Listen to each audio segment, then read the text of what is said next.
দেবদেবীরা কি সঠিক ঈশ্বর?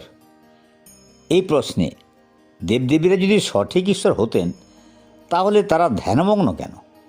তারাও যখন ধ্যানমগ্ন তখন তাদের উপরে নিশ্চয়ই কেউ আছেন। তাহলে তিনি কি প্রাণরূপী ঈশ্বর? এই প্রাণ কোথায় আছে? সর্বং প্রাণময়ম জগৎ, সবই প্রাণময়। এই প্রাণের উপাসনাই হলো যোগীর ধর্ম। প্রাণ ও অপানের কর্মই হলো কর্ম, আর বাকি সব অকর্ম। এই প্রাণ দেহে আছে, তিনি আত্মা। দেহের পতনে তার নাশ হয় না, তিনি অবিনাশী।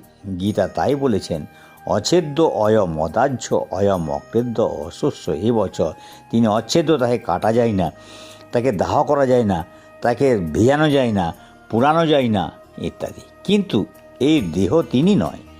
যে ব্যক্তি নিজের প্রাণকে ভালোবাসতে পারে না, সে বিশ্বপ্রাণকে ভালোবাসতে সমর্থ নয় এবং তাকে জানতেও পারবে না। তাই প্রাণের সেবা করা উচিত। সেই প্রাণ আছে দেহে এবং সেই সেবা হবে যোগেরই মাধ্যমে। যোগ কৌশলের দ্বারা সেবা করা সম্ভব। এই সেবাই হলো ক্রিয়া। এই প্রাণেই আমি এবং এই আমি অবিনাশী। এই ক্রিয়া করতে থাকলে হৃদয়গ্রন্থি ভেদ হয়। তাই বেদ বললেন, তথা উপনিষদ বললেন, ভিদ্যতে হৃদয়গ্রন্থি ছিদ্যন্তে সর্বসংশয়া। তখন দরজা খুলে যায় এবং তাকে জানতে সমর্থ হয়। এই প্রাণই প্রকৃত আমি, অথচ এই প্রাণকে জানতে পারছি না কেন? এর থেকে আর দুঃখ কি আছে? প্রাণকে স্থির করতে গেলে দরকার অন্তর্মুখী প্রাণকর্ম। আমরা ঘরে ঘরে নারায়ণ পূজা করি, দেবদেবীর পূজা করি, কিন্তু আমাদের মূল উপাস্য হলো আত্মা, আত্মা। এই আত্মজ্ঞানই প্রধান জ্ঞান, আত্মার সঙ্গে মিশে যাওয়া, যেটি যোগ ব্যতীত সম্ভব নয়। যার মূর্তি তোমার আমার সবার মধ্যেই আছে, তাকে জানাই হলো আত্মজ্ঞান। এই জ্ঞান না হওয়া পর্যন্ত মুক্তি কোথায়? তাকে বাইরে খোঁজার দরকার নেই। ঈশ্বরকে বাইরে খোঁজ করা মানে দুই দুই করা। দুই দুই করি বলেই না সুখ দুঃখ।